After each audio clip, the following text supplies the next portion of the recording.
Pastor, o senhor está sem áudio. Você está sem áudio, pastor.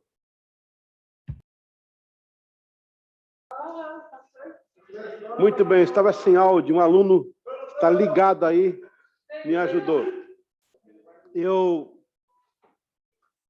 Alô? Chegando o áudio aí agora? Ok, perfeito. Nós estamos, então, na aula número 1 da disciplina 4 do módulo 1, análise do Novo Testamento. Nós estudamos nas introdutórias, na aula 1, né? A força dos 27 livros se compõe o Novo Testamento. Falamos sobre o poder de influência que esse trabalho teve na formação dos povos em volta. A igreja exerceu uma força na formação dessa mentalidade do primeiro século, e hoje nós temos princípios daquela época. Falamos sobre a questão de Mateus, que ele também é chamado de Levi. Levi significa unir. Mateus, sendo o primeiro livro, está unindo o antigo ao novo. Olha que bonito, né? Falamos sobre a questão da subdivisão do endereçamento de cada evangelho. O Mateus escreve para os judeus, o Marcos para os romanos, Lucas para os gregos e João para a igreja. Mateus apresenta Cristo como o Messias, Marcos apresenta como o rei, Lucas como o sábio e João como o noivo, Jesus o noivo, né, para a igreja. Falamos sobre a influência das cartas dos pós-apóstolos, que são os discípulos dos discípulos, né, de algumas cartas importantes que poderiam até ser inseridas no cânon. Aí fomos para Mateus, falamos da data do livro de Mateus, que é o anos 50 em diante, né? E também sobre o tema que ele registra no seu livro, que é de genealogia, e vai até as chamadas de apóstolos depois da ressurreição. O tema central, como já falei, é o Messias. Também, lá em Marcos, explicamos que o Marcos não era um dos 12, ele era, então, um ajudante de Paulo, né? A tradição fala que foi de Pedro também, e na casa dele se reunia aquela oração que a igreja orou quando Pedro estava preso. Lucas é um médico, ele não é judeu, o único que não é judeu, e ele, então, vai fazer o maior compêndio, né, comparado com o de Paulo, que é as memórias de João, dos apóstolos também, e ele escreve Lucas conjugado com Atos. Depois a igreja primitiva vai separar esses livros aí. E João, por final, que ele era, então, o mais perto de Jesus, era primo, tanto ele como o Tiago eram primos de Jesus, porque era filho de Zebedeu e de Salomé, que era irmã de Maria, né? E havia também outros irmãos de Cristo, como Judas, o Tiago maior, aí é o Tiago menor aqui, que é o irmão, né, do João, e pronto. Nós finalizamos assim a primeira e a segunda aula. Vamos para a terceira agora, que é Atos e Romanos, ok? Eu fiz essa recapitulação porque não estava gravando na primeira vez. Então, quem vai assistir depois, tem a apostila. Atenção, você que está assistindo agora, eu não sei qual século, se é o século 22, não sei qual data você está assistindo agora. Eu estou agora em 2022. Você está acessando agora, não sei quando, de onde e quando. Então, eu fiz aí uma sinopse bem pequena da aula 1 e aula 2, e agora a 3 vai ser completa, tá bom? Qualquer coisa, recorre à apostila, que você vai ter, porque se você está assistindo, você é aluno, tá bom? Vamos para Atos dos Apóstolos. E Romanos, vamos lá? Vamos lá, pessoal? Todo mundo certinho aí? Livro de Atos. Quem vai cair na prova, hein? Quem que é o autor do livro de Atos? Vai cair na prova, com certeza. Lucas.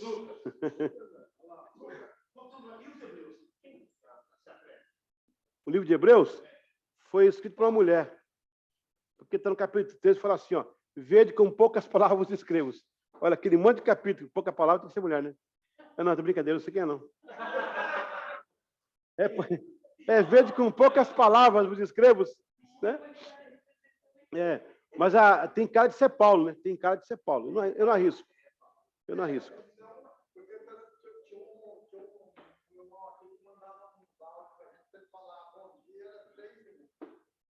Aí.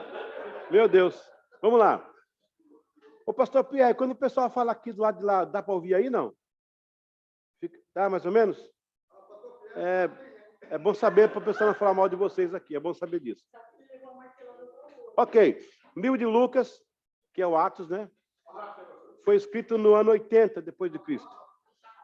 Ele tem 28 capítulos, né? Tem 1.067 versículos e 24.250 palavras. Se você duvida, vai contar. Amém? Ele abrange cerca de 30 anos. O do ano 33, 63 até o 65. Por que, irmãos, a expressão AC, AD e DC? E o AD? Anno Domini. Por que Anno Domini?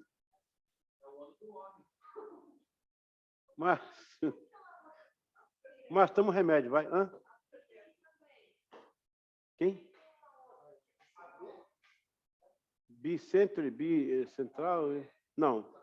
Tem uma que é usada BCE, porque o pessoal que não é evangélico, não é cristão, quer, sabe, dar outro nome, não quer admitir que é antes de Cristo e depois de Cristo.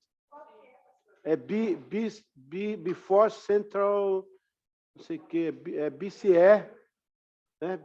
Não é before Christ, não, é before, eu vou pegar isso aí. Como nunca me interessei, eu deixei para lá também, mas eu vou ver, eu vou saber. Os secularistas, os materialistas não usam after Christ, antes de Cristo. É o ano do Senhor. Também tem a expressão BC em inglês, né? Você corre, mas tem um que é tem um outro nome que eles usam para diferenciar as eras, que não é cristão. O Anno Domini refere-se à presença de Jesus enquanto estava, era o começo, é o ano do Domini, né? O Senhor estava ali entre nós. Então, é mais ou menos. Você pode considerar o Anno Domini até o 33, 40 depois de Cristo. Depois vai virar depois de Cristo. Por isso que é Anno Domini, tá? Anno Domini é Cristo entre nós. Ele está ali. Como? Tá bom. Gente, me lembra, me manda, exato, me lembrando. Faz igual a Ana Cláudia. Ana Cláudia. Olha, eu vou começar a cobrar, viu, Lucilene, Ana Cláudia, a minha consulta teológica, tá? Ana Cláudia. Ela tem uma pergunta todo dia fazer. Ainda bem que ela não está online aí. Tadinha, tô brincando, ela é muito dedicada demais, né? Eu vou perder minha carona quarta-feira, melhor falar que é por aqui. Ok, voltemos. Assunto de Atos. O livro de Atos dos Apóstolos era parte do Evangelho de Lucas, tá vendo aí, ó? Eram 2 volumes, para quem não sabia.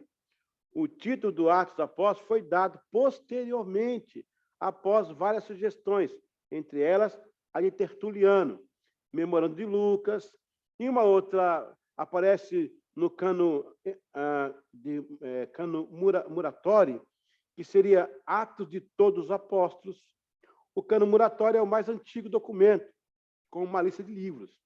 Chama-se Muratori porque foi descoberto por Antônio Muratori, em 1632 a 1750. Ele foi contemporâneo de Wesley. Atos narra os feitos apostólicos, a impressão da igreja primitiva nos primórdios, a missiologia pela Ásia Menor e a forma como a liderança se comportou. Uma igreja modelo. O título quem deu foi Irineu. Olha aí, ó. Tá vendo? Irineu que deu o título aí. 130, né? 202 ele viveu. Então, ele que dá o nome Atos dos Apóstolos, né? Antigamente não era. Memorando de Lucas. Pode cair na prova, né? O Cano Mamurati que escreve Atos de Todos os Apóstolos, mas Atos dos Apóstolos foi um título dado por Irineu. Irineu, ele é um patrólogo, ele é um patrístico, né? Ou patrólogo ou patrístico, tanto faz. E ele é que vai lutar de cara com o Marcião. Glória a Deus por Irineu. Irineu que inicia a linha apologética, né? Irineu que começa a linha apologética. Ele vai trazer, né, à luz. Ele vai lançar um livro, né, os próprios evangelhos, ele vai lançar muitos escritos também. Nós devemos muito a Irineu, muito, mas muito mesmo, porque ele foi o primeiro que combateu as heresias no começo da igreja. A importância do livro de Atos, este livro faz uma ligação de passagem dos Atos dos Evangelhos e Atos do Espírito. Olha que coisa linda, gente. Este livro faz a ligação da passagem dos Atos dos Evangelhos e Atos do Espírito Santo na vida dos apóstolos. Pessoal, essas coisas aqui a gente tem que pegar, sabe? Tem que notar. Eu aprendi uma coisa com a pastora André do sábado. Aprendi, pastor. Pegou a mensagem, pastor, pregou muito, viu? Sábado lá. Chegou assim como quem não quer nada, tá nervosa, não sei pregar, só esnobando em cima da gente. Aí, quando Deus começou a usar, rapaz, ó, que benção. Uma coisa que a pastora falou que eu não tinha me atentado, olha que eu estudo ali, leio, sempre estou aplicado. Ah, muito bom, pastor. Aquilo dá até uma música, hein? Eu peguei, porque essas coisas tem que pegar, essas frases aqui, ó, esse negócio, você tem que pegar, depois você prega. Aí, Deus, ela falou assim, né? É coerente. Por que Eliseu mandou o Naamã se tomar banho no rio, né, no Jordão? Por quê? Ele poderia falar assim, ó, volta para a tua terra, eu dou a minha bênção aqui, você volta para lá, mergulha lá, você vai ser curado lá, não precisa... Eliseu não queria receber ele para começar. Aliás, ele mandou a ordem, né? Falou, vai lá, não tocou, põe a mão na cabeça, joelho aí, faz a unção. Não, vai lá e mergulha. Realmente, havia um Deus na Síria, que era o Deus do trovão, que a Síria acreditava que as águas desciam e formavam os rios. Se ele fosse para os rios da Síria, teria dito que foi o rei trovão deles que curou, e não o rei de Israel. Porque o que a menina fala, a criada fala assim, ó, há um Deus em Israel, não na Síria. E se o de Israel resolve, pode ser no Jordão, que é um rio pequeno, a água é suja, mas é ali que Deus resolve. E aí, a aplicação da mensagem foi interessante. Ah, pastor, pegou, superou o senhor aí, viu? Cuidado aqui, cuidado com essa pregadora aí. Não escala mais não, deixa ela quietinha orando, que é melhor. Ana Clara, né? Olha, o pastor está falando aqui, Ana Clara, que você mandou bem na teologia lá. Taco de beisebol? É o padrão MRV. Padrão MRV é taco de beisebol. Vamos lá. O cara chega com a Bíblia com um taco de beisebol na mão. Vamos pregar aqui.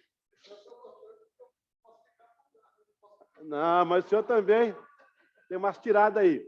Outra coisa, pastor, ali. Outra coisa ali também. O fato do Naamã ele era um primeiro-ministro, subjugar-se a tomar banho no Rio Jordão, que não era água limpa, onde ele estava, significa que na humildade também, no não discutir o processo que Deus usa, que não é no seu padrão, Deus pode te curar de uma lepra, né? E aí eu para não ficar isolado, aí eu levantei e falei, irmão, eu tenho outra coisa, Ben-Hadad. Foi outra parte. Não, foi 3 mensagens em uma. Eu anotei. Olha, a pessoa fica sem pregar muito tempo, aí quando vem com tudo, né? 3 mensagens em uma. Aí via da confusão também. Que olha que interessante que Deus falou no coração dela. Que quando alguém coloca dúvida na tua vida, não você ou Deus, quando alguém de fora, Satanás, pessoas usadas, põe uma dúvida, há uma preciosidade envolvida. E ela colocou a questão do rei, do Acabe, né? Que o Ben-Hadad queria pegar as coisas valiosas de Israel. Ele joga dúvidas sobre Acabe. Acabe consulta os conselheiros, né? E o conselheiro fala assim, ó, não liga para ele, não. Né? Mas ele ligou e fez coisa errada. Porque a ideia é, quando Satanás coloca dúvida numa coisa, é porque ele quer desestabilizar você para roubar o precioso. É o caso de Eva. Satanás colocou dúvida no coração dela, para comer da fruta e roubar, e aí a salvação teve que vir um pouquinho depois. E o Ben-Hadad, que Ben significa filho do, Hadad é confusão, filho da confusão. Pastor, arrebentou. Você viu que eu estou com a mensagem toda na cabeça? Você viu que eu estou com a mensagem na cabeça? Foi. Exatamente. Foi lindo. Foi lindo, foi lindo. Vamos lá. Livro de... ok. A narrativa... Finalzinho, gente, do capítulo aí. Vamos lá. A narrativa compreende desde a descida do Espírito Santo as missões primeiras, indo até a chegada de Paulo a Roma, quando o evangelho atinge a capital do mundo. A totalidade dos anos cobertos da história deste livro é de 30 anos de fato. Olha, gente, quem pode ler para mim o último versículo de Atos? Quem pode ler o último versículo de Atos? O últimozinho, o último versículo do livro. E o pastor, depois, pastora, me dá seus esboços depois. E Paulo ficou 2 anos inteiros na sua própria habitação, que alugara, recebia todos quantos vinham vê-lo, pregando o reino de Deus e ensinando com toda a liberdade as coisas pertencentes ao Senhor Jesus Cristo, sem impedimento algum. Opa, faz de novo aí, devagar agora. Paulo ficou 2 anos inteiros na sua própria Ok. habitação, Vai. e recebia todos quantos vinham ver. Peraí. Paulo ficou, por exemplo, há de ter um pastor local. Na sua casa ou alugada? Pode ser um prédio próprio, pode ser um prédio alugado. Tá pegando? Continua aí. Continua aí depois. Pregando o reino de Deus. Aí, pregando está no gerúndio. É uma ação contínua do sujeito. Está pregando o reino de Deus. Vamos lá? E ensinando com toda a liberdade. E ensinando. Com toda a liberdade as coisas pertencentes ao Senhor Jesus Cristo. Sem impedimento. Pronto. A igreja não pode ser impedida. Os partidos de política esquerda podem fazer o que quiser contra a igreja. Não vão conseguir parar a igreja. Paulo ficou 2 anos. Né? No mínimo 2 anos, o obreiro tem que ficar no local, no mínimo. Vai pegando aí. O Paulo, 2 anos. Em sua casa própria ou alugada. Pode ser um tempo comprado, pode ser alugado. Pregando o reino. O reino tem que ser pregado, não ensinado. O reino se prega. O reino de Deus é algo fantástico. É o modelo de Deus para reger o mundo. Cristo era o embaixador do céu, né? Ensinando a palavra aí, né? Sem impedimento algum. Não tem como. O livro de Atos termina, pastor? Interminável. Ele não termina. O Atos está aqui nessa sala agora. O Atos está aqui em casa com seus irmãos que estão online. O Atos está entre nós. Nesse livro não fechou ainda, glória a Deus. Aleluia. Nós estamos no livro de Atos dos Apóstolos ainda. Atos do Espírito Santo em nossas vidas. Sim. Seja, pois, notório que esta salvação de Deus é enviada aos gentios e eles o ouvirão. Aleluia. Glória a Deus. Aleluia. Glória a Deus. Aleluia. Fale aí com a... Repita comigo com voz de trovão. Eu sou e eu estou nos Atos dos Apóstolos. Aleluia. Glória a Deus. Sem impedimento algum. Amém. Glória a Deus. Aleluia. Aí, ó. Amém. Glória a Deus. Esse é meu pastor. É forte. Glória a Deus. Amém. É isso aí. O preço é caro, é difícil, mas vale a pena pelo resultado, né? Ver pessoas libertas, salvas, né? Curadas, recuperadas. Aleluia, aleluia. Amém, Jesus. Obrigado, Senhor. Livro de Atos, então, é o apogeu da igreja. Capítulo 1, você tem Cristo ainda instruindo, né? Capítulo 2, o Espírito Santo desce sobre eles. Capítulo 3 e 4, a comunidade como era. Que linda aquela comunidade. Tudo era em comum entre eles, né? Não havia entre eles nenhum necessitado. Tudo que recebiam.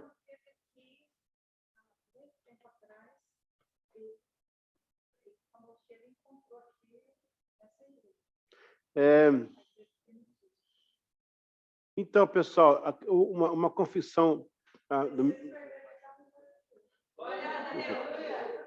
Uma confissão particular, né? Essa é a impressão que eu tenho com a minha esposa, né? Ao ser recebido por vocês, uma comunidade que não nos conhecia, né? Só o pastor Cida e o pastor André que tinha essa aproximação mais, de mim até, né? Nem minha esposa. A gente tem milhares de igrejas no Brasil que nos conhecem profundamente e tal, que também pode ser que eu seria recebido, também não estou aqui também sendo com a parte imparcial, né? Ou parcial. Mas a a impressão que nós temos de como a gente foi acolhido por vocês aqui, né? Como fomos recebidos com amor, né? Com graça. A gente fica até assim, o tempo que eu passei no Pastor Cido lá, 1 mês e meio, parecia que eu era o hóspede de um hotel, né? E a pastora perguntava o que vocês gostam de comer, e a gente estava preocupado de não dar trabalho. A gente queria comer das migalhas que caía da mesa, né?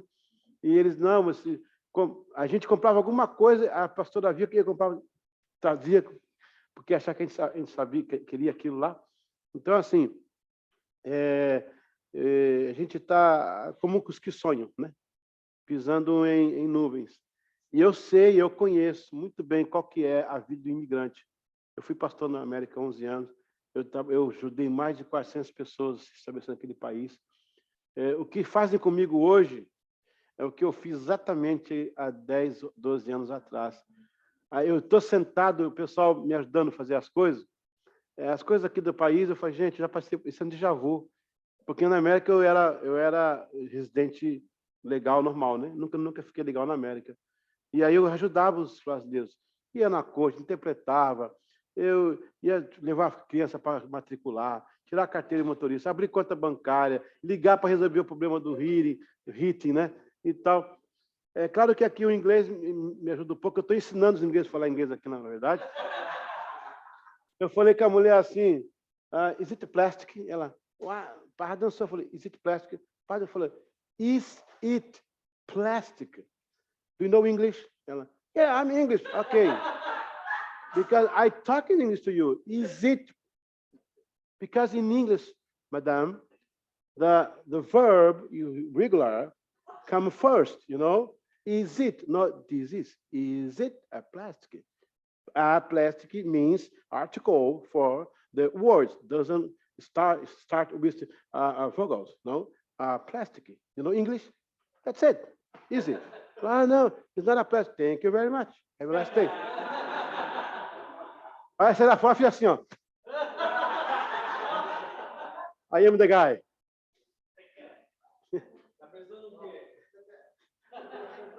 Ó, quando eu cheguei na América, eu estava aprendendo inglês, que eu estou ensinando, né?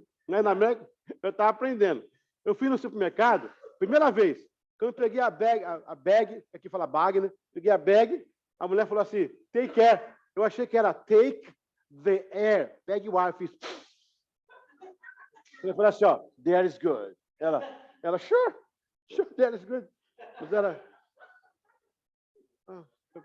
Estão mudando aí? Amém. Vamos continuar. Romanos. Aleluia. O pessoal de casa está rindo lá.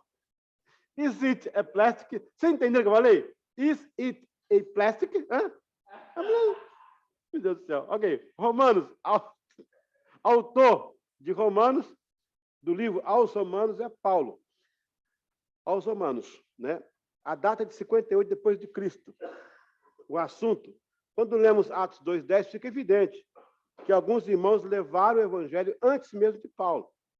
O texto diz, e Frígia e Panfília, Egito e parte da Líbia, junto a Cirene, e forasteiros romanos, tanto judeus como prosélitos. Atos 2:10. O maior tema da carta aos Romanos é justificação pela fé. Repita comigo. Justificação pela fé. Que foi a célula máter da Reforma Protestante, que inspirou o coração abrasado de John Wesley e foi basilar na teologia arminiana. Não confunda Armênia com Armínio. Armênia é um país, né? Arminiano. Eu vi um pregador falar, a teologia que nasceu na Armênia, arminiana. Eu não estou ouvindo isso. Não estou ouvindo isso. Aí, quando ele acabou, ele falou, filho, vai fazer um seminário, que você né? Não pregar besteira. O outro falou que eu admiro ver o pastor Eliseu conosco aqui nessa noite, muito feliz por nós, né? Embora nossas teologias se diferem, nós somos amigos. Por exemplo, o João Wesley pregou no enterro do Calvino. Eu falei, caramba, o João Wesley nasceu, ele deve ser reencarnação, porque ele nasceu, Calvino é 200 anos antes. Agora, que o João Wesley pregou no enterro do Whitefield, tudo bem, que era calvinista. 200 anos certinho. 200 anos antes que o Calvino nasceu. Aí o cara pregou, e tinha 4.000 pessoas ele pregando. O João Wesley pregou no enterro do Calvino. Eu falei, tá certo. Misericórdia, né? John Wesley foi basilar na teologia arminiana. como também na calvinista.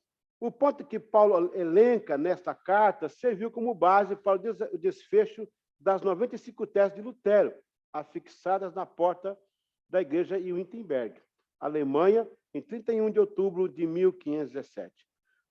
Como se fosse uma carta profética, sem saber, Paulo, que Roma se tornaria um centro da idolatria. Ele escreve: na realidade, a ira de Deus é revelada do céu contra toda impiedade e toda injustiça dos homens, que sufocam a verdade na injustiça, pois o que pode ser conhecido de Deus é manifesto a eles.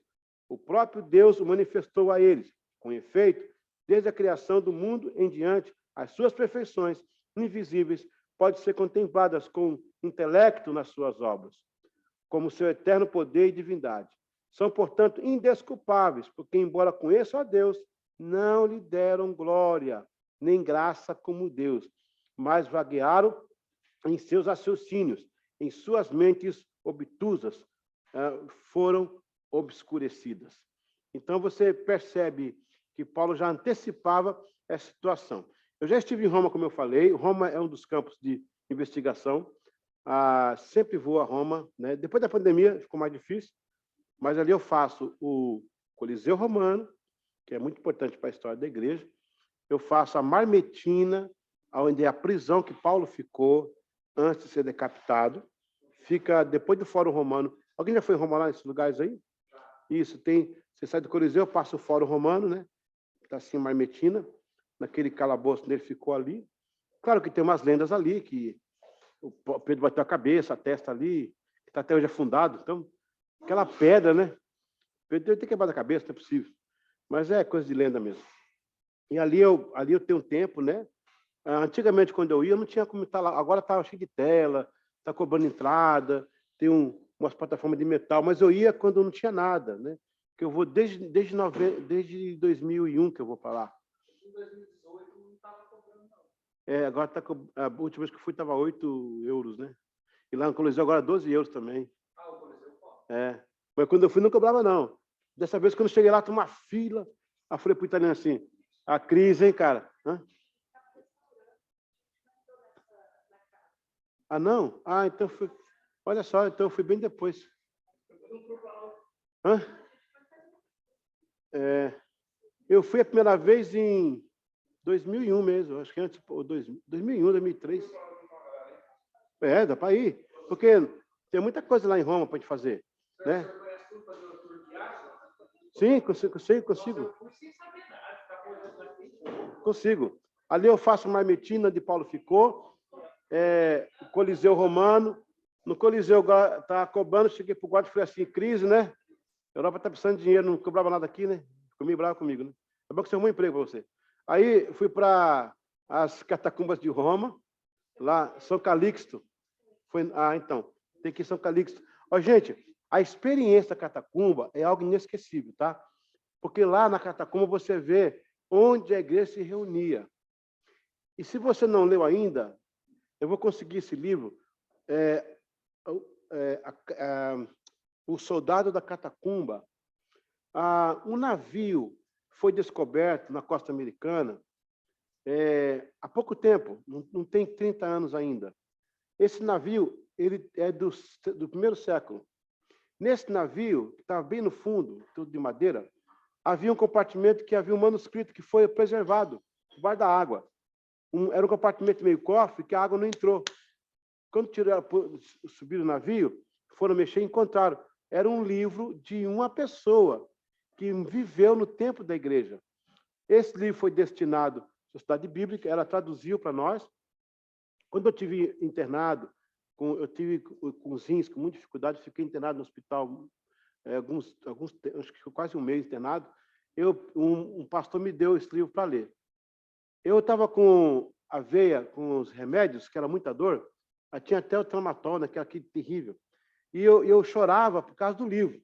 Aí a enfermeira aplicava e disse, não, né, agora é o livro. Aí quando eu chorava, eu falava, agora é a dor. Agora é o livro. Falava para ela assim, agora é a dor, agora é o livro. E é interessante porque eu estou falando de Roma, aqui dos romanos.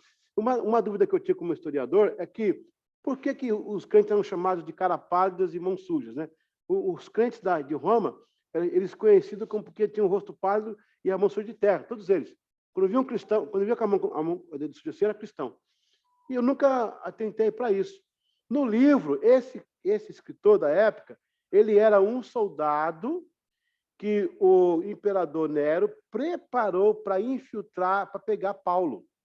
Olha que interessante. Ele foi preparado, ele estudou alguns escritos bíblicos, se comportou como cristão, fazia o dedo assim no chão para pegar, né, para ficar igual. E ele ficava na praça vendo as mãos das pessoas e a cara das pessoas. Aí ele viu um menininho, perseguiu o menininho. Ô, irmão, paz, tal. Aí o menino, senhor... Aí o menino conduz ele pelas catacumbas. Na historicidade da igreja, não há nenhuma prisão romana dentro de catacumba. Os crentes entravam e sumiam. Os crentes conheciam os caminhos. O Estado romano se perdia. Foi achado muito cadáver do Estado romano nas catacumbas, porque eles se perdiam, não sabiam voltar.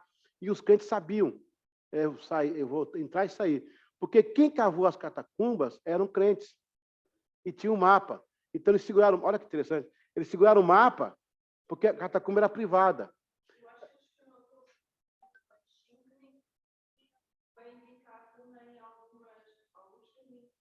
Sim. Hã? Acho que é mais tarde, sim, é verdade. Tem isso aí. O que eu estou falando agora é bem no comecinho mesmo. Até que Paulo estava lá. E aí ele vai perseguir esse menino e tal, e ele se infiltra. E ele está contando na carta isso aí, ele conta. Tanto é que não tem autor, só fala... A gente acha que é ele, Lúcidos, né? Acho que é ele. E ele conta essa carta. Esse livro está com a editora... é de Curitiba, o editor de Curitiba lá, né? E aí, bom, ele fala que ele foi enviado para entregar a Paulo. Quando ele entra na igreja, e ele conhece a igreja, ele é convertido na hora pelo testemunho da igreja, pelo modo da igreja viver, pelo modo de falar assim, que cultura é essa? Que isso é um reino diferente. Aí diz ele que ele está no meio da multidão e Paulo está pregando. Olha que coisa linda, rapaz. Ele falou, eu estava na multidão quando o apóstolo chegou, e ele olhou para mim e disse, você vem até aqui, e apontou para mim. Falou, o Espírito Santo me disse que você não é um dos nossos. Desse jeito. O Espírito Santo me disse que você foi enviado, mas você foi enviado para ser um mensageiro de Cristo. Né? Aí ele fala assim no livro, e eu vi nos olhos do apóstolo um brilho que eu nunca vi em nenhum outro lugar. E era um local que não tinha, assim, era tudo aberto, né? Mas quando o apóstolo falava, nenhuma alma se movimentava, o poder de Deus descia. Coisa linda. Aí ele sai de lá e ele não consegue entregar a igreja. Ele morre como mártir pela igreja. E o Nero não consegue entender por que ele morre pela igreja. Ele fala, porque o senhor nunca experimentou o que eu experimentei. Prefiro morrer pela igreja. Que coisa linda. Eu vou conseguir esse livro para vocês. Aliás, melhor, vou dar uma tarefa de seminário. Eu quero depois um trabalho sobre esse livro. Eu vou conseguir ele. O Soldado da Catacumba. Eu vou conseguir o PDF dele. Eu consigo o PDF dele. Vai ser um trabalho, vai fechar o primeiro módulo, tá bom? Quero que vocês façam um trabalho. Agora tem o seguinte, vocês vão ser tocados. Hã? Hindu, pode ser, mas... O Mártir da Catacumba. O que você não consegue, não. Ó. Você vai ter uma experiência pessoal. Voltando para Roma ainda. E lá em Roma, você vai ver 3 lâmpadas. É interessante essas coisas, gente. 3 lâmpadas. Haviam 3 cultos ali. Havia a igreja grega, a igreja romana e a igreja judaica. Sempre existiram. Por causa do idioma também, na cultura. A lâmpada judaica, a lâmpada grega era menor. Os gregos tinham um culto mais rápido, né? A lâmpada judaica era maior do que a grega, a romana, e a judaica era bem grande. Enquanto durava, o culto era medido pelo tamanho da lâmpada. Enquanto durava ali a lâmpada, o culto, quando ela começava a apagar, eles encerravam também. Você vai ver a mesa que Paulo fazia a cerimônia da Santa Ceia do Senhor, e você vai encontrar um desenho da Santa Cecília. A Cecília é uma crente que se converte no primeiro século, ela é muito rica. E aí, no primeiro século, os irmãos são pegos nas casas, os romanos entram de cavalo, pegando e tal. Ela vai e ela compra as catacumbas. E ela entrega para Paulo reunir a igreja. Olha que coisa linda. Hoje o pessoal quer fazer prédio de mármore. E aí Paulo se reunia lá. O dia que ela foi presa, o procônsul falou, onde é que está a igreja? Quem é o líder? Ela falou, não vou entregar. Você comprou de Roma para enterrar mortos, mas meus soldados dizem que tem muito vivo lá. De noite, eu falei, a minha igreja, que não pode se reunir nas casas, vocês estão matando a minha igreja, estão pegando os cavalos, os irmãos pelo cabelo, estão matando a espada. É propriedade minha, é inviolável. Tem lei para isso. Ele falou, tá ok, eu não vou cuidar, eu não vou tocar lá, mas você morre. Ela falou, pode matar. Ele falou, vou cortar sua cabeça. Ela olhou para o carrasco e falou, o que ele está esperando? Aí decepou a cabeça dela. E ela morreu. Foi a primeira mártir de Roma, pergunta do registro, né?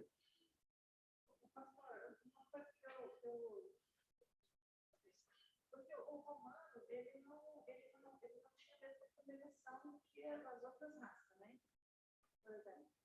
Tinha os privilégios, é. Ele foi livre da boca do leão, né? É, ele fala, eu sou romano. Ele foi julgado, né? E foi condenado à morte por decapitação, né? Uhum. Porque ele era romano. Ele foi livre da boca. Mas e os outros romanos que morreram lá no Coliseu? Então, Eles eram romanos? Ou era... não, romanos também. Então quer dizer que quando era cristão não era romano. É, o fato de ser romano dava para ele uma legitimidade de enfrentar um tribunal e se defender, só isso. Os outros povos não, pegavam e mandavam matar. Os romanos, por ser cidadão, tinha essa, como é que chama esse nome? Tinha essa salvo-conduto, né? De se apresentar, foi o caso de Paulo. Ah, sim. Uma vez que ele abria a mão de ser cristão, ele perdia o direito de ser romano. Ele era um cara... Teve várias situações como essa aí. Plínio foi um deles que idealizou isso aí. Mas Roma tinha muita justiça também. O crente só era pego por denúncia. Ou um ato público que eles viram que eram. Mas se não tivesse ato público, a pessoa tinha que aprovar. Esse cara é cristão. Era por denúncia. Então, havia muita justiça em Roma. É Roma que traz... O direito romano está até hoje nas leis aí, né? É estudado. Roma considera o adultério como crime, coisa que não existia antes, né? Nem na Grécia, que é tão evoluída, não tinha. Então, tinha privilégio, pastora. O Paulo usou esse privilégio, na verdade, ele usou isso aí. Ele falou assim, eu sou romano. O pessoal soltou, peraí, você é romano? Peraí, calma aí, ele é romano. Toca nele, não. Aí ele tinha a prerrogativa de ser levado ao tribunal. Mas, em via de fato, cristão era uma coisa contra realmente o Estado. Agora, vamos analisar uma coisa aqui em Roma. Eu estou muito tempo nessa carta romana aqui, desculpa aí, mas é seminário para isso mesmo. Quais eram as acusações de Roma contra a igreja? É interessante isso. Não... Sim. Porque é interessante que Roma aceitava as religiões, né? Porque Roma aceitava os judeus. Eles podiam continuar. Sim. Mas agora eu vou responder essa pergunta. Porque a igreja trazia algumas coisas interessantes. A primeira acusação, a igreja é anti-César. Aí sim, aí essa religião ameaçava. Por quê? Porque eles pregam Cristo, o Rei dos Reis. Está pegando aí? Por isso que havia os públios, as publicações. O crente é condenado, parece que eram 6 acusações, se não me lembro agora. Deixa eu tentar lembrar aqui. Primeiro, eles são anti-César, porque eles pregam um Deus, um Senhor maior que César. O César é chamado de Senhor do mundo, né? Mas já tinha o Senhor do universo, que era Jesus. Então, aí já tem crime. Segundo, eles são antipatriotas, porque a pátria deles é Jerusalém, não é Roma. Porque diziam aí, Nova Jerusalém, cidade que vem do céu e tal. Eles são antipatriotas. Não pode Israel ser maior do que Roma. Eles não entendiam a questão apocalíptica, né? Terceiro, são antinacionais. Acho que eu vou conseguir lembrar. Hein? São antinacionais. Por quê? Eles não seguem o calendário nosso. O dia do Deus tal, né? O festival dos carnavais que eles faziam lá, das orgias. Os crentes não participavam. Eles ficavam só na Páscoa, que se lembrava a morte de Cristo, né? A Santa Ceia. Quarto ponto, eles são canibais. Porque era canibal, era ser crime na Roma. Eles comem a carne do seu senhor e bebem o sangue dele, porque a Santa Ceia era isso. Os romanos não entendiam isso. Vamos comer a carne e o corpo de Cristo. Eles são canibais. Eles comem a carne e o corpo do Senhor deles lá, então eles são canibais. Olha aí. Eles são incestuosos porque eles casam irmão com irmão. Mas não é irmão em Cristo. Era uma linguagem nova para Roma. Eram acusações. Isso era lido em público. O pessoal de casa, está vendo aí, né? Que interessante isso? Não é interessante isso? Não legitima as mortes, não. Mas tem que se pensar, porque Roma não conhecia a expressão em Cristo, somos irmãos em Cristo, eu como e bebo do sangue de Cristo, a Santa Ceia. Para quem não conhece a igreja, hoje, quem não conhece não é difícil, a igreja não existia, era coisa nova. Aí falava assim, ó, vamos até a Santa Ceia agora, vamos comer o corpo. O que você fala na Santa Ceia? O Romano perguntava. A gente come o corpo de Jesus e bebe o sangue dele. Isso é macabro, né? É feitiçaria, é macabro, é incesto.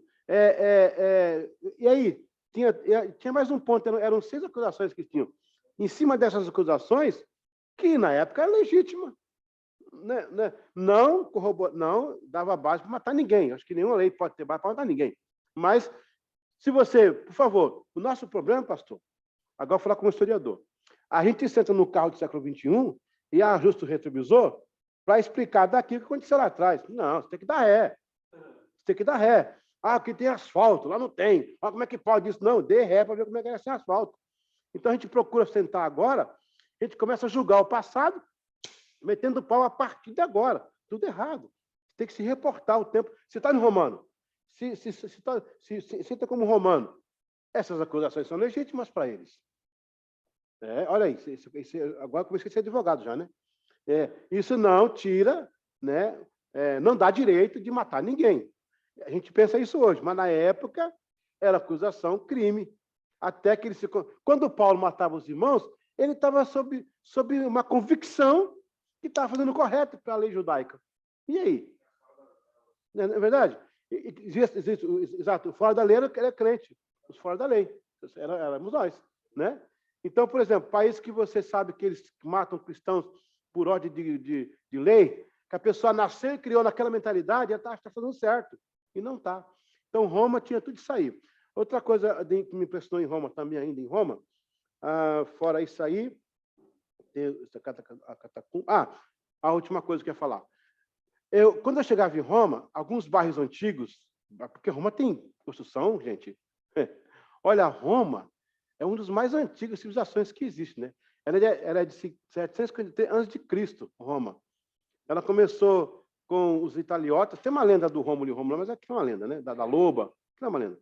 Agora, na verdade, ali onde está Roma, os povos do mar, aí você pega norte da África, pedaço da Ásia, sul da Europa, são povos que se misturam ali. Ok. Os que chegaram em Roma primeiro foram os etruscos.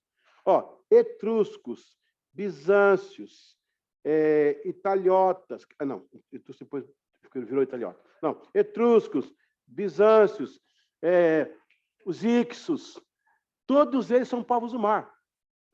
Quando o povo do mar entrou, que era de uma etnia chamada etrusca, eles acamparam de Roma, ali naquela bota, e começaram a plantar. Nesse interim, o governo grego, quer dizer, a ideia grega de república, de Estado, ela surge e ela vai trazer a determinação Estado civil, marco civil de Estado. Então, Roma começa a se cercar. Só que onde está Roma, começa a haver prosperidade. O campo é fértil, o gado se cria. Isso vai atraindo pessoas. Torna-se uma grande metrópole da época, mas sem organização política. Era uma comunidade enorme que se organizava ali, como era no passado. Como é um local que ficou muito fértil, começou a ser invadido por povos. Aí eles se reúnem e começam a levantar a ideia de se defender. Aí nós temos agora os italiotas. Tá? Dos italiotas, aquilo vai crescendo, vai se tornando alguns pseudo-exércitos comuns. E aí você vai ter, aí você vai ter já lá na frente, 40, 30, 32, 31 a.C., o primeiro triunvirato, que vai ser a primeira organização bélica. Não existia. 3 caras se levantam, Vamos fazer o seguinte, vamos organizar isso aqui. Você pega essa parte, pega essa, vamos organizar isso aqui. Ainda não tinha ideia de conquistas além mar. Final do triunvirato é quando o Júlio César encontra a Cleópatra e aí começa a nascer a ideia de globalização. Aí vem o segundo triunvirato, né? E Roma, então, se torna essa potência. A igreja passa por lá, Deus está vendo também isso aí, porque ela foi o eco da igreja no mundo, pelas estradas, pelas leis, pela força da mão, porque Montenegro era cristão. Tem uma cena muito bonita da história de Roma, que tem... foi no segundo triunvirato, né? O segundo triunvirato. Você vai ter Otávio, vai ter Pompeu e vai ter Lépido. Eles vão se encontrar porque aí Roma vai se fundir no Império. Então, eles vão se encontrar para se matarem, né? Só que não aconteceu essa guerra. Roma se torna império porque lá na frente, depois, né, o Lépido morre mesmo numa batalha lá, o Otávio também, e sobrou o Tibério, que aí virou o primeiro César. Mas nessa batalha que eles se encontram, quando eles vão às armas, um olha para o outro e fala assim, peraí, ali é meu primo. O outro, ali, não, aquilo lá é meu cunhado. Não, aquilo lá é meu tio. Ei, para aí, joga as armas. Eram todos romanos, só brigando entre si. Entendeu? Então, Roma tem toda essa gama. Por que Deus faz isso, gente? Não podia ter direcionado a igreja para outro lugar? Ela podia ter para outro lugar. Assim, o foco, porque cresceu muito em Roma. Primeiro, que era a capital do mundo. Segundo, que a influência era mundial. Terceiro, por causa das estradas. E quarto, até por causa da espada, porque os generais uns eram crentes. Então, tudo isso Deus fez. Aí você vê, aleluia, a mão de Deus na história. A mão de Deus, né, mexendo com a igreja na história, para ser a potência que ela é hoje. Então, assim, o dia que você puder ir a Roma, se eu não for com você, me fala, eu faço um esquema para você, tudo para você. É muito legal, você sai dali com a fé revigorada e vê toda a historicidade que está por trás daquilo lá, viu? É maravilhoso. E lá eu cantei, sempre vou lembrar. Eu cantei lá. Pô. Ó, glória a Deus, né? Glória a Deus.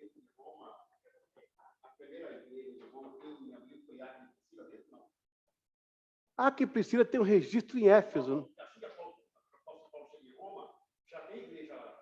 Já tem irmãos lá, já tem irmãos. Eu não vou lembrar disso. Eu sei que lá em Antioquia, lá em Esmina, Éfeso foi um dos maiores centros missionários. Éfeso, Antioquia e Jerusalém. Éfeso, Priscila e Áquila foram pastores no ano 52. Depois o Timóteo foi pastor lá e o João foi pastor lá. Olha o João, assim, né? O João foi pastor lá. Eu não tenho esse... Pode até ver, é muita particularidade, às vezes. Amém? Pessoal, alguma pergunta aí? Vamos para a prova encerrar? O Pierre tem que jantar, gente. Vamos correr com essa prova aí, porque senão o cara está amarelo lá. Glória a Deus. Está melhor sem prova. Glória a Deus. Qual que é? Agora essa aqui, Luciano? Agora é, né? Agora não está aqui. Agora... Alguém. Vamos lá. Número 1. O livro de Atos dos Apóstolos teve alguns nomes antes. Um deles foi A. Memórias dos Apóstolos, Memorando de Lucas, Atos Divinos. Agora o mais vai rir, quer ver? Atos Divinos. Número 2. Está fácil aí, né? Qual ano os estudiosos acreditam que o livro de Atos foi finalizado? 80? 70? Ou em 60? Depois de Cristo. Aleluia. 3. Qual é o maior tema do livro aos Romanos? A. Os mártires da igreja, as profecias cumpridas ou a justificação pela fé? Essa foi de bandeja, hein? Pela fé. 3. Qual é o maior tema do livro dos Romanos? Já foi. 4. Escrevendo para Roma, profeticamente, Paulo adverte sobre a A, idolatria. B, a apostasia. C, a heresia. Lembrando que você vai pegar o seu resultado, vai lançar agora no gabarito teu aí. Não manda nada para a Lucilene agora. Para ela só manda oração. No final da matéria, fotografa o gabarito e manda para ela. Só não vou revisar, senão você vai mudar a nota aí depois. Glória a Deus. Amém? Alguém está fazendo ainda, né? Rapaz, só a Mayara que escreve. O André fica olhando, ó. Estou vendo aqui, ó. A prova não é conjunta, não. É individual. É isso aí, Mayara. Isso aí. Sai fora, Mayara. Se ele errar, você não erra, não. Tá bem?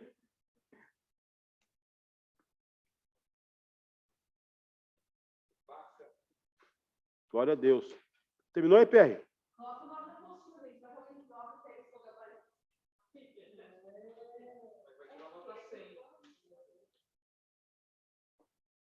Pronto. Rapaz, que até a Fernanda conseguiu também lá fazer, ó. A Fernanda tá aqui, ó. Eu estou vendo aqui. Deus também está vendo, viu? Amém. Amém. Nós temos que fazer uma viagem para Efésios, a Santa Igreja da Ásia também. Dá para fazer. Ó, dá para fazer Roma. Eu estou com uma viagem pronta para novembro, aí, dia 10 de novembro, voltando dia 20. Vai fazer as igrejas da Ásia e Israel. Vai ser 7 igrejas em Israel. É agora em novembro. Para você. Sim. MRV. Ok. Pessoal de casa, estamos encerrando a primeira parte da nossa matéria. Muito obrigado pela audiência, que está crescendo aí, glória a Deus. Né? Obrigado por estar conosco até agora, pessoal aqui também presencial. Vamos encerrando por aqui. Deus abençoe cada um de vocês. A gente volta na semana que vem, no mesmo bate-canal, mesmo bate-hora, para continuar a segunda parte da nossa matéria. Deus quiser, daqui uns dias, vamos encerrar essa matéria e fechar o nosso módulo. E vamos ter um churrasco patrocinado pelo nosso secretário, Mano Silene. Glória a Deus. Né? Amém. Vamos orar? Já terminou, gente. Acabou a aula.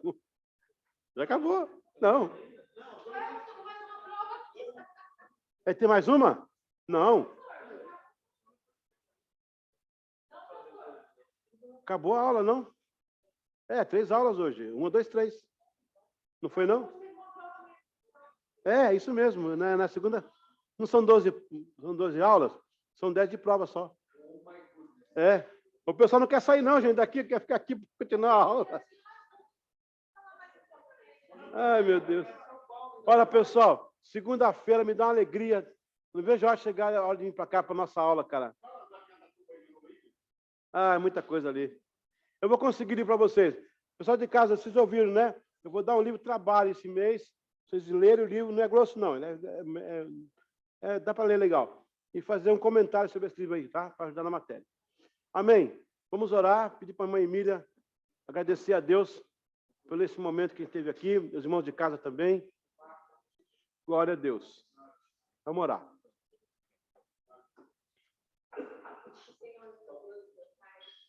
Obrigado, Pai. Glória a Deus. Amém, Pai. Que nós não venhamos somente aprender, Pai, mas que nós venhamos a viver lá cada dia, Senhor, das nossas vidas, Pai. Eu te peço, Deus querido, abençoe, Senhor, a vida de cada um dos teus filhos que aqui estão, Senhor. Abençoa também a vida dos nossos Deus, Senhor, dando a eles, Senhor, cada dia mais sabedoria, capacitando, Senhor, amado eterno. Abençoa também, Senhor, o pastor da nossa igreja, Amém. o André, Senhor amado, Deus, derrama sobre eles, Senhor, a unção preciosa do teu Espírito Santo. Amém. Sobre a vida deles, Pai querido. Glória a Deus. Eu te agradeço, eu te louvo e bendigo o teu santo nome, Pai. Amém. Em nome de Jesus. Amém. Irmãos, antes da bênção, foi tocado no meu coração aqui, já que nós começamos o livro de Atos, o livro começamos o Novo Testamento, há um cântico muito antigo, pelo menos a primeira estrofe e o coro só. Ele diz assim, ó: Obra santa do Espírito, esta casa é do Senhor. Como vento impetuoso, como fogo abrasador, estamos todos em terra santa, referência em muito amor. Essa obra é preciosa, vigilância e ninguém detém, é obra santa. Ninguém detém, é obra santa. Nem Satã e o mundo todo pode apagar esse ardor. Ninguém detém, é obra santa. Esta causa é do Senhor. Aleluia! A bênção, pastor. Amém. Amém. Até semana que vem. Glória a Deus. Deus abençoe, gente. Aleluia.